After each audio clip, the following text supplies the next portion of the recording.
ఎటువంటి ఆలోచనలతో ఉండాలంటే, ఒకవేళ నిజంగా ఆవిడ వల్ల ఏదైనా సమస్య ఉత్పన్నమైనా అమాయకురాలు, దానికి ఏం తెలుసు పాపం, నేను రక్షించుకోవాలి భర్తని కదూ అనుకోవాలి తప్ప భార్య యందు విముఖమైన ఆలోచన చెయ్యకూడదు.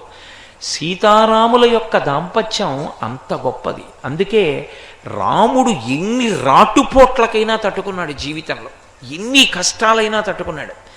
రాముడిక ఉండలేకపోయింది. ఎప్పుడు ఉండలేకపోయాడంటే, సీతమ్మ తల్లి అవతార పరిసమాప్తి చేసిన తర్వాత ఇక రాముడు ఉండలేకపోయాడు, వెళ్ళిపోయాడు.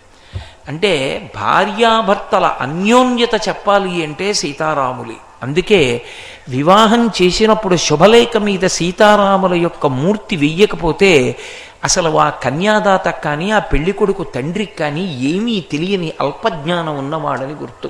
వాడికి అసలు ఏమీ తెలియదు దాంపత్యం గురించి. నువ్వు చేస్తున్నది ఏమిటి? పెళ్ళి చేస్తున్నది ఎందుకు చేస్తున్నావు? వాళ్ళిద్దరూ కలిసి ఉండాలని. కలిసి ఉన్నవాళ్ళు ఎవరు? కలిసి ఉండి కీర్తి తెచ్చుకున్న వాళ్ళు ఎవరు? యుగాలు దాటిపోయిన సీతారాములు. ఎవరు ఉండాలి ఆ పెళ్లి కార్డు మీద? సీతారాముల మూర్తి ఉండాలి. సీతారాముల మూర్తి లేకుండా శుభలేఖ వేస్తే ఏమనుకోవాలి దాన్ని? కాబట్టి శుభలేఖ వేశాము అంటే సీతారాములు ఉండి తీరాలి. ఇది నా సొంత మాట అనుకుంటున్నారేమో, నేను సొంతంగా చెప్పట్లేదు, శాస్త్రాన్ని చెప్తున్నాను.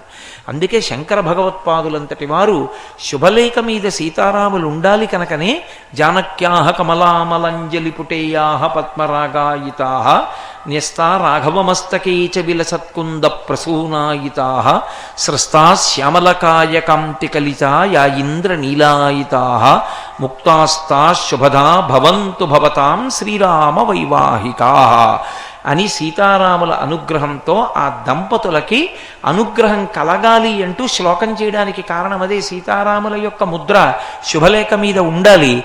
అలాగే ఆ జీలకర్ర బెల్లం పెట్టుకునేటటువంటి సుముహూర్తం వరకు విలంబన ఉంటే, కాలం ఇంకా సమయం ఉండిపోతే సీతారామ పరంగానే చూర్ణికా పఠనం చేస్తారు.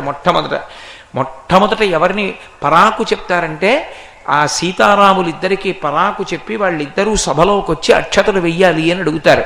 కాబట్టి అటువంటి అన్యోన్యత కలిగినటువంటి వాళ్ళు.